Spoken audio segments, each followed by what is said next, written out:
इस वीडियो को लाइक करें, हमारे चैनल को सब्सक्राइब करें और बेल आइकन जरूर प्रेस करें हमारी न्यू वीडियो सबसे पहले देखने के लिए। विद्यालय रे विश्व एड्स दिवस पर सचेतनता शिविर पालन हो जाइछि।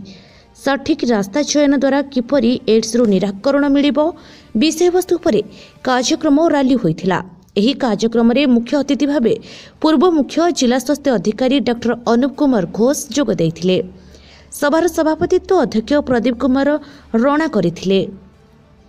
अन्य अतिथि मानक मध्यरे महाविद्यालय यूथ रेडक्रॉस संयोजिका doctor Anjana Behera, doctor Monalisa Mohanty, doctor Santosh Kumar Rout, Anupama Behera प्रमुख उपस्थित थिले। महाविद्यालय युव रेडक्रॉस संयोजक प्रदीप कुमार गंगेई और राजेश कुमार दे कार्यक्रम संयोजन करथिले। एड्स सचेतनता उपरे होइथिला प्रतियोगितार कृति।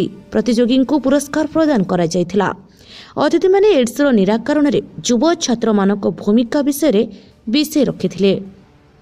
शेष रे युव रेडक्रॉस काउंसिलर लक्ष्मी नारायण नायक धन्यवाद अर्पण करथिले।